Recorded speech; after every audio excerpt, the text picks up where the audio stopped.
Today, we're talking about a group of warriors who were absolutely central to the story of 19th and 20th century East Africa. These guys were kingmakers, they were mercenaries, and honestly, they were a force of pure chaos. They were the Ruga-ruga.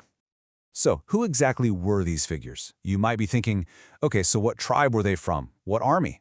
But see, that's the wrong way to look at it. The answer is way more complex and, frankly, a lot more interesting. They were a product of their time, a really turbulent period of massive change that basically rewrote the rules of what it even meant to belong to a group in East Africa. Okay, let's get this straight right from the jump, because it's the most important piece of the puzzle. Ruga-ruga was not an ethnic group. It wasn't a tribe. It was a job. It was a profession for young men, basically armed guards and mercenaries for hire. This wasn't about where you were born, it was about what you did. And what they did, well, was fight for whoever had the cash. To really get a handle on the Ruga-ruga, we've got to understand the world that made them. You have to picture a time of incredible crisis, an era that just shattered the old ways of life and forced people to figure out completely new ways to survive. The region got hit with a massive 1-2 punch.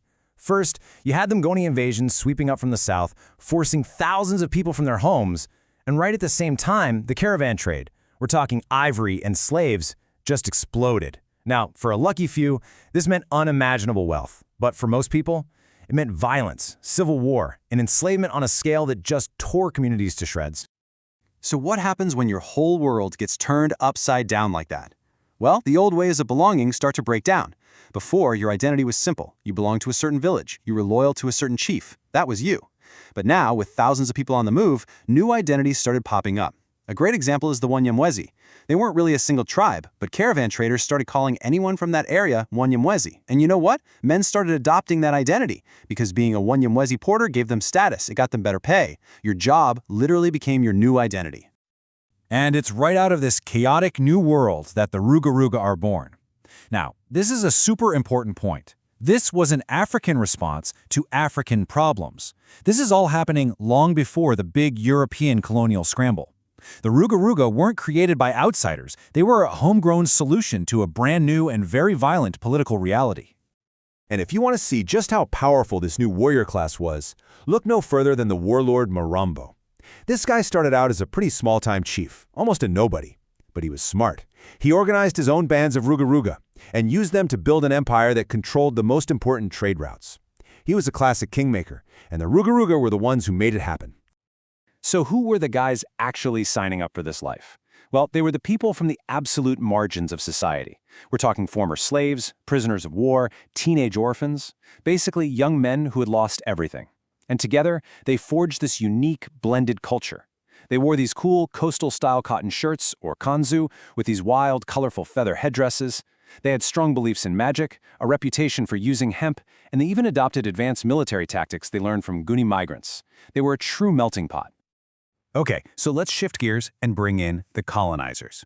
When the Germans finally arrived in East Africa, they didn't walk into a quiet, empty land. Oh no, they walked right into the middle of this world that the Ruga-ruga had already shaped. And these mercenaries? Well, they were about to play a very, very complicated role in the German conquest. And this right here is the paradox at the heart of the story. On one hand, the Ruga-ruga were some of the fiercest enemies the Germans faced. They were the muscle behind chiefs like Iseke and Mkwawa who resisted colonization. But, at the very same time, the Ruga-ruga were the Germans' most enthusiastic employees. If the price was right, they'd switch sides in a heartbeat. Get this. In one military expedition, the German force had just 20 of their own regular soldiers, but 300 Ruga-ruga mercenaries. They were both the problem and the solution for the Germans. This quote from a German officer really says it all, doesn't it? You can just feel their frustration. They saw the Ruga-ruga as, undisciplined and not great in a stand-up fight. But if what you wanted was to completely destroy a region, scorched earth tactics, well, for that, they were top-notch. It's a pretty chilling look into their brutal effectiveness. So the Germans realized, okay, we can't just fight these guys, we need to control them. It's the old, if you can't beat them, hire them strategy. They came up with a whole plan to turn these freelancers into an official, state-controlled force. The idea was to create a cheap army reserve. They'd give them training, distinctive uniforms, perks like tax breaks and medical care, and make them swear loyalty oaths to the German emperor. Basically, they were trying to tame the beast. But here's the twist. The African leaders were playing chess, not checkers. Chiefs like Kahigi of Kianja saw what the Germans were doing and thought, hey, that's a great idea. So, with German approval, he created his own, uniformed, trained, private army of Ruga-ruga. He was using the colonial model to build up his own power base right under their noses. And the story doesn't stop there. When World War I breaks out in Europe, the fighting spills over into Africa. And for the Ruga-ruga, this massive global conflict was just another day at the office, another chance to make some money and look out for number one. The scale here is just mind-boggling. We're talking more than 12,000 African auxiliaries fighting for Germany, and yeah, the vast majority of them were Ruga-ruga. Let's be clear, the German war effort in East Africa would have completely collapsed without them. They weren't just support troops, they were the German army on the ground. This table just lays it out so perfectly. You have one battle, but everyone involved has a completely different agenda. The German commander is thinking about strategy, about capturing a key military post. The local Rwandan king who supplied the fighters, he's playing local politics, trying to get back territory he lost. And the individual Ruga-ruga warriors on the front line, their main goal was loot. Cattle, goats, prisoners, that was victory for them. They were all in the same fight, but they were fighting completely different wars. And you can just imagine how this drove the German officers crazy. A Ruga-ruga unit would have a successful raid, grab a ton of loot, and then just, peace out, mission accomplished, time to go home. And if they ran into a bigger, tougher enemy force, they'd often just melt away into the bush. They weren't fighting for the Kaiser or the German Empire, they were fighting for themselves, and their loyalty was bought and paid for, one battle at a time. And this is where the story comes completely full circle. As the German war effort in Africa falls apart, it creates a massive power vacuum. So who steps in to fill that void? You guessed it. Former Ruga-ruga and deserters from the colonial army. They used the chaos to gather followers, arm themselves, and carve out their own little empires, bringing back the exact same kind of warlordism that started this whole story a century before. So what do we make of all this? What's the legacy of the Ruga-ruga?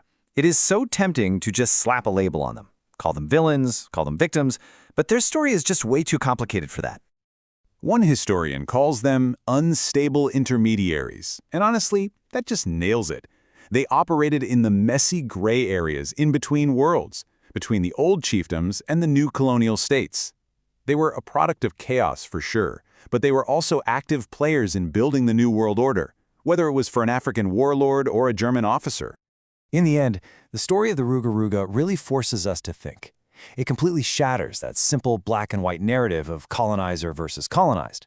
It shows us a world where loyalties were constantly shifting, where motivations were messy and personal, and where Africans were never just passive victims. They were active agents, making their own choices and shaping their own destinies, even in the shadow of empire. It's a powerful reminder that real history is never simple.